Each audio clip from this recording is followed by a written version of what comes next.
आखिर अक्षय कुमार के साथ चल क्या रहा है?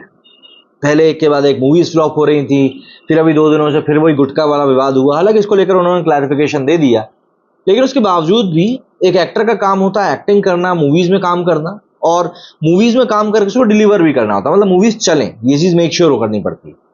लेकिन अक्षय कुमार के साथ ऐसा हो नहीं रहा है।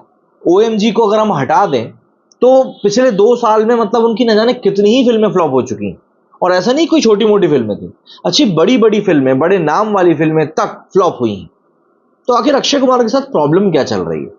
दरअसल अगर हम लोग समझें तो बॉलीवुड के सबसे बड़े स्टार्स में से एक गिना जाता है अक्षय कुमार को, लेकिन उनको स्ट्रगल करते हुए देखकर ऑब्वियस सी बात है कई सारे लोगों का मनोबल टूट रहा है।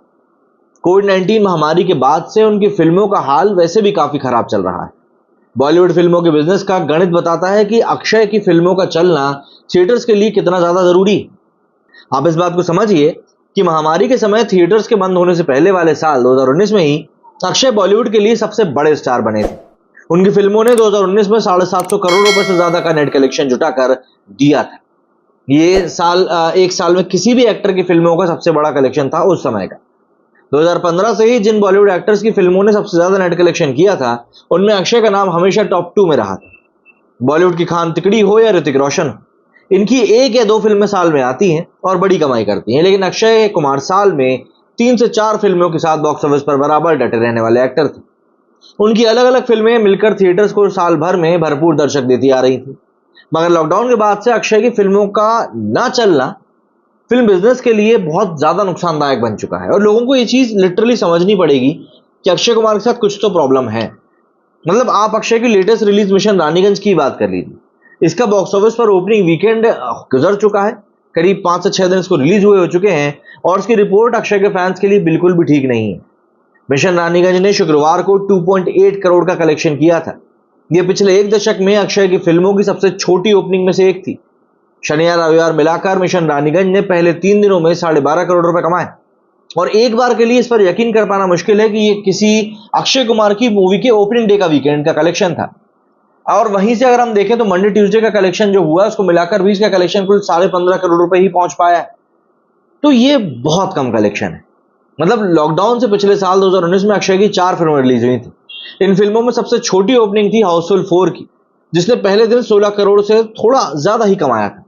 यानी मिशन रानीगंज के फर्स्ट वीकेंड कलेक्शन से करीब 4 करोड़ रुपए ज्यादा।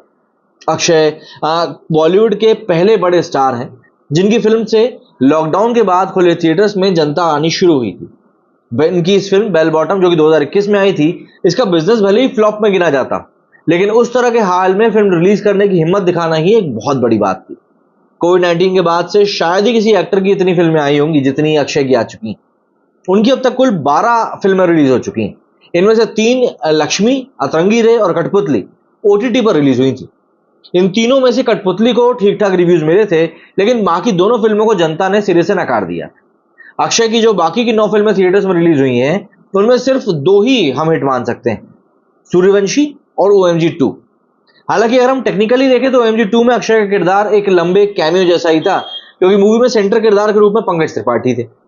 लेकिन अक्षय की जो 9 फिल्में फ्लॉप हुई हैं, वे सभी जब अनाउंस हुई तो जनता ने इन्हें देखने के लिए बहुत एक्साइटमेंट दिखाई थी।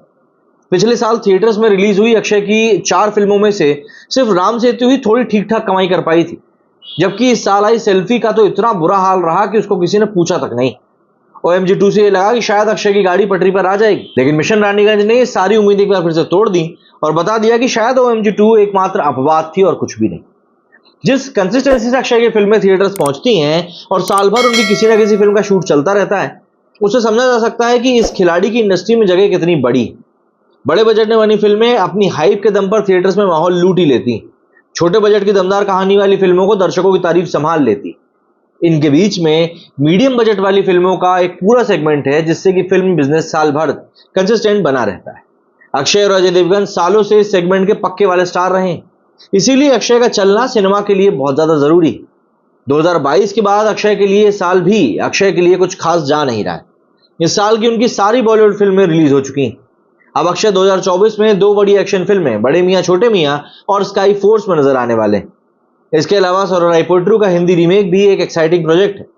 हिंदी सिनेमा के फैंस तो अपने खिलाड़ी की दमदार वापसी का इंतजार कर ही रहे हैं। अब देखना यह होगा कि अक्षय अपनी नई फिल्में के साथ कोई कमाल कर पाते हैं या नहीं। वैसे बड़े मियाँ छोटे मियाँ चलेगी, इस बात की गारंटी कई लोग दे रहे हैं। स्काई फोर्स का नाम और पोस्टर भी लोगों को काफी पसंद आया है। सोरारे पोर्टरो के साथ थोड़ी सी कहानी फंस सकती है क्योंकि वो एक रीमेक है और आजकल लोग रीमेक से चढ़े बैठे। क्या कहना है आप लोगों का इस बारे में कमेंट करके जरूर बताएं। मेरे सुनिए फिलहाल उतना ही। जय हिंद, जय भारत।